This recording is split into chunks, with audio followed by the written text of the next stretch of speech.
One of the things I love about Unitarian Universalism is that we draw our wisdom from a wide variety of sources. If you were here last week, you saw a video with the words of Neil deGrasse Tyson, Dr. Neil deGrasse Tyson, the astrophysicist. Today, for our reading, we turn to the Old Testament. This is the book of Jonah, from the book of Jonah.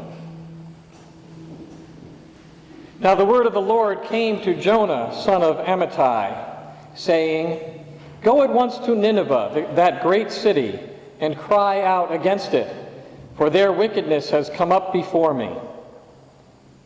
But Jonah set out to flee to Tarshish from the presence of the Lord.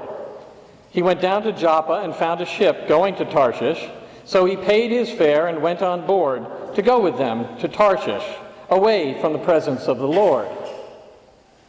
But the Lord hurled a great wind upon the sea, and such a mighty storm came upon the sea that the ship threatened to break up. Then the mariners were afraid, and each cried to his God. They threw the cargo that was in the ship into the sea to lighten it for them.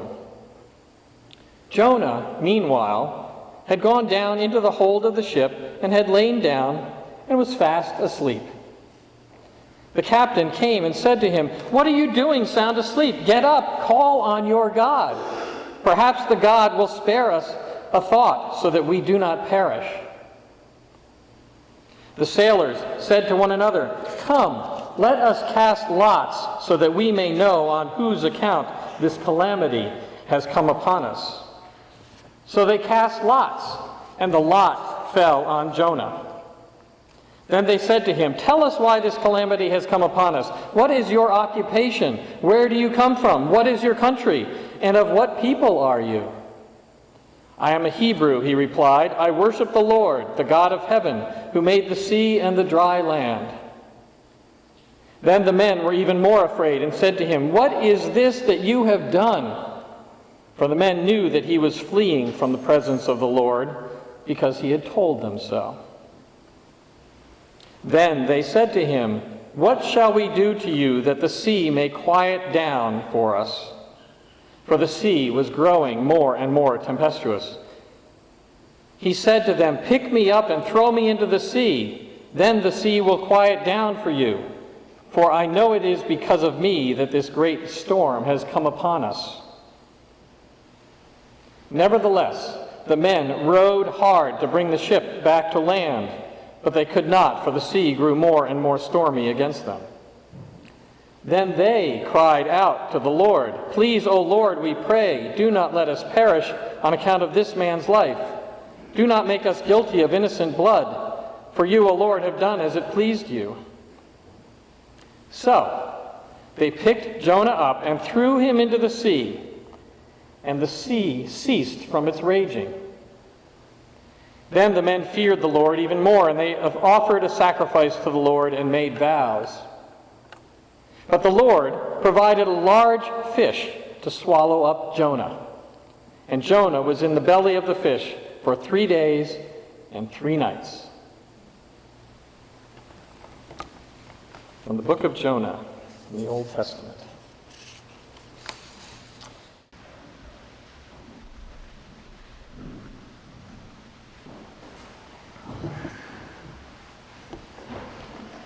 I invite you to engage in a little act of imagination.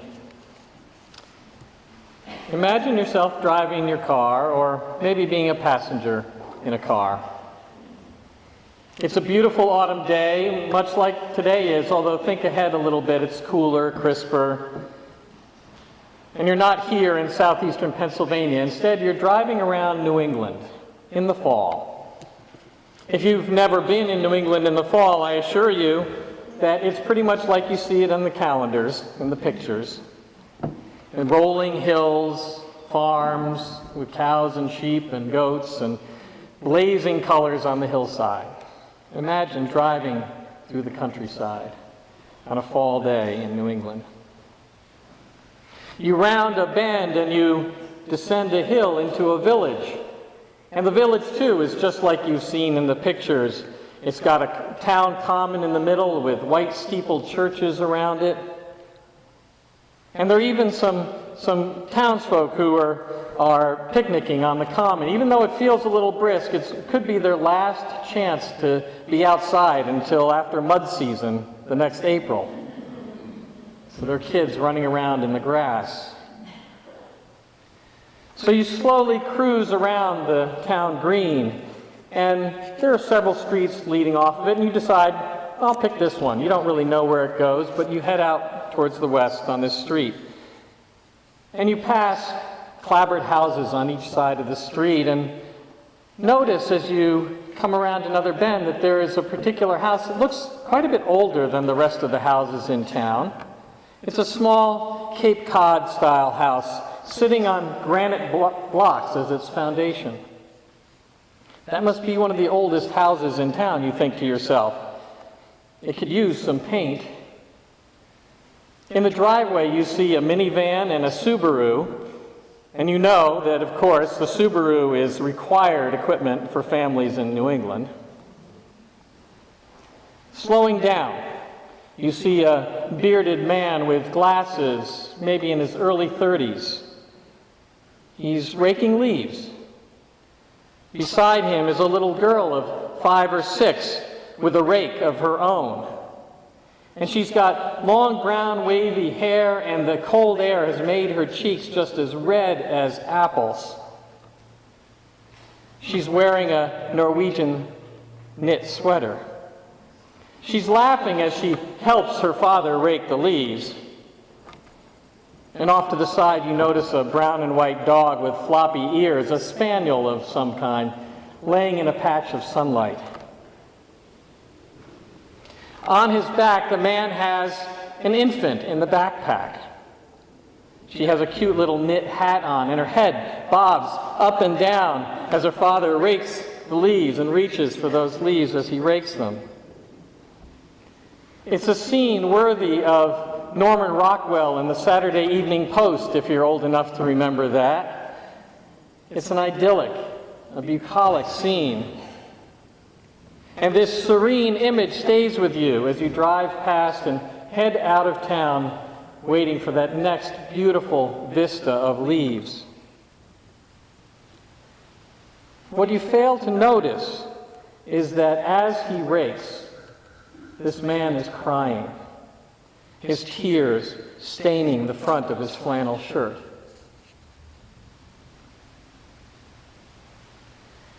To outward appearances, I had it all. An adoring wife, 2 perfect little children, a house in a quaint village in Maine with a yard and a dog, and a minivan and a Subaru.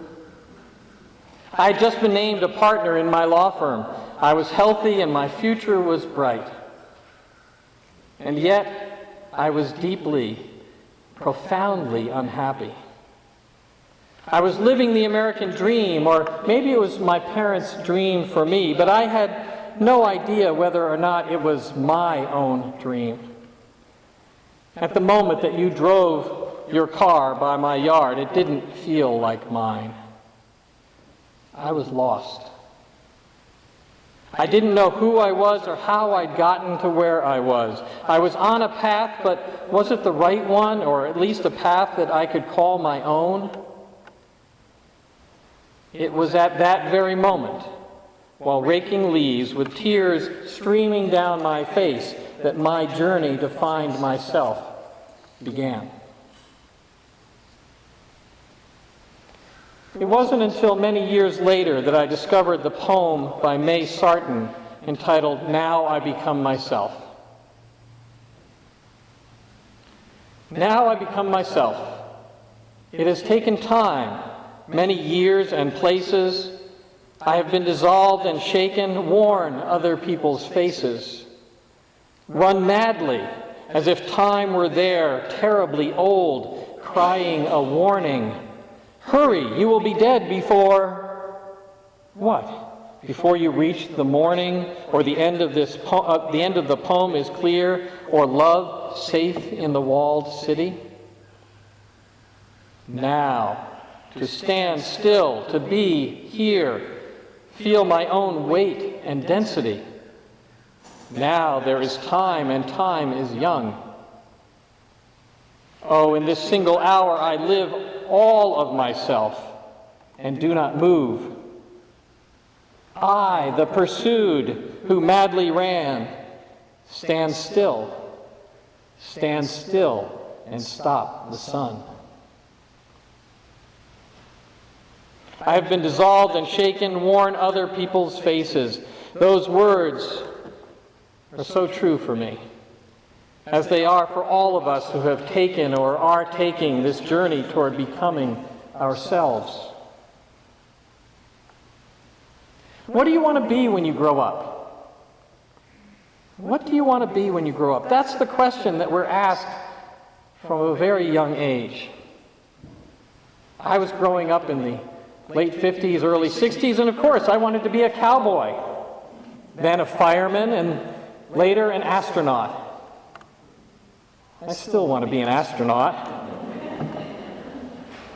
Around age 12, this question, what do you want to be, takes on a new gravity.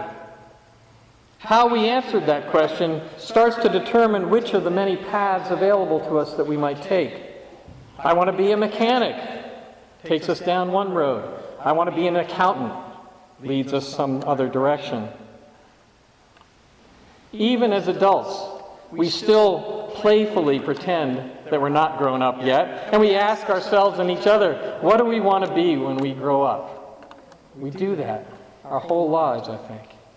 And now I've seen there's a commercial on TV, I don't know if you've seen it, but it asks the same question. It says, they ask it in a little different way. They say, if you could be paid to do anything you want, what would that thing be? Have you seen that commercial? Well, it goes on to inform us that that's what retirement is all about. We can pay ourselves to do the things we want. Now, I don't know about you, but that's an incredibly depressing thought for me. Because first we're asked at a very young age, we're 5 or 6, what do you want to be when you grow up? And now that we're grown up, we're being told, well, you have to wait till retirement to do that thing. It's depressing to me. But the problem is that all of this time, we've been asking ourselves the wrong question. What do you want to be when you grow up? Links our job or a career with our identities. It says that what we do is who we are. Or rather, it maybe even ignores the who are we question altogether. I suppose that we ask our children and each other this question because it does lend itself to some concrete answers. Cowboy, accountant, mechanic, what have you. And eventually it does help set wheels in motion that lead you on a particular trajectory. But the more meaningful questions to ask ourselves and each other is, who do you want to be when you grow up? Or how do you want to be when you grow up? Instead of directing us toward a job, these questions help us define our vocation, our calling. Rather than pointing us down a particular path, they prompt us to try and figure out our purpose. Parker Palmer writes about this journey in his book, Let Your Life Speak. And he says, vocation does not come from willfulness. It comes from listening. Vocation does not mean a goal that I pursue. It means a calling that I hear. Before I can tell my life what I want to do with it, he writes, I must listen to my life telling me who I am. I must listen for the truths and values at the heart of my own identity. I must listen for the truths and values at the heart of my own identity.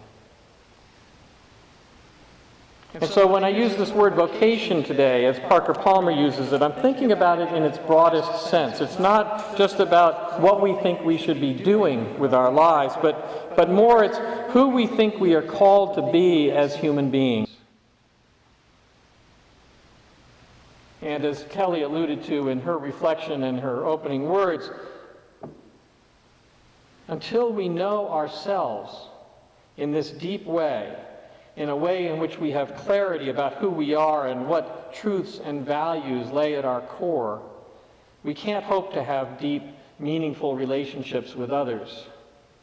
And to put it more succinctly, we can't love each other if we don't love and know ourselves.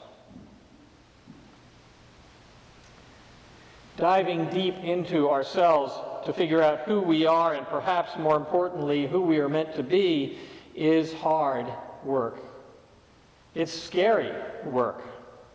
It's the stuff of myth and legend. It's the hero's journey that Joseph Campbell talked about so much. Jesus goes out to the desert to find out whether he's up to doing what he needs to do, what God has called him to do and who to be. And does he meet God there? No. He meets Satan. And not just once, but 3 times.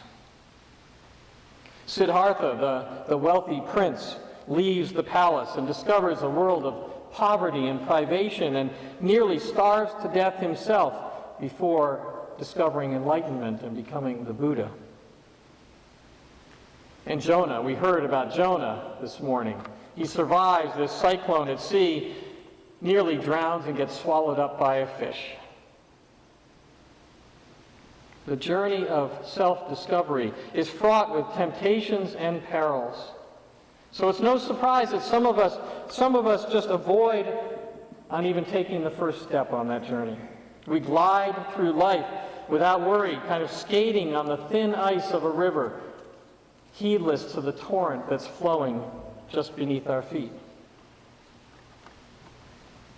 I read you the biblical story of Jonah this morning, not because it's true, but because I think it illustrates some of these truths. And Jonah, if you think about it, Jonah had it easy. He heard a clear calling. God spoke to him, and he knew what his purpose in life was, and who and how he was supposed to be. Not many of us hear that call quite so clearly. And I'm afraid that even those of us who do, sometimes, perhaps often, react like Jonah. What did Jonah do when he heard God call? He bolted. He ran. God sent him to Nineveh, which geographically was over here. And where did he run to? Tarshish, which geographically was as far away in the known world as you could get in the opposite direction of the compass from Nineveh. He went as far and as fast as he could away from that calling. We don't know why he did. Maybe it just came at an inconvenient time in his life. Maybe he was about to sign a big deal where he was going to make a lot of money, or maybe he was going to get a promotion at work.